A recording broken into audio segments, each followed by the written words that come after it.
हुकूमत पंजाब की जानिब से गंदम का रेट 3900 रुपए मुकर्रर करने पर किसान नाखुश दिखाई दे रहे हैं, जबकि किसान बोर्ड जमात इस्लामी ने 25 अप्रैल को एहतजाजी धरने की कॉल दे दी। ABC न्यूज के तहसील नुमाइंदा तारिक वसीम किसान बोर्ड के सदर चौधरी जहीर विक के साथ मौजूद हैं। जी तारिक, आगाह कीजिएगा, क्या कहना है चौधरी जहीर का?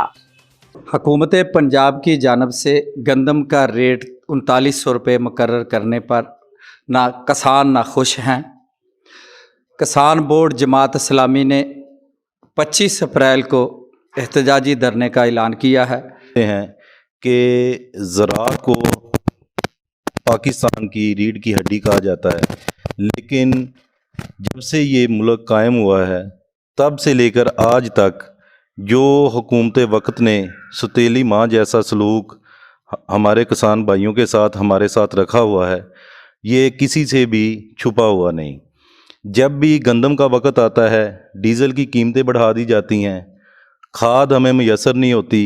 अगर मुल्क के अंदर खाद का बहरान हो तो ब्लैक में वो कैसे मिल जाती है? ये माफिया, जैसे चीनी के वक्त जब किसान अपना गन्ना शुगर मिलों में फेंकता है उस वक़्त उसका रेट कुछ नहीं होता, उसके बाद वही चीनी हमें किस रेट पे मैसर होती है। इसी तरह जो ज़री अद्वियात हैं वो भी एक माफिया है।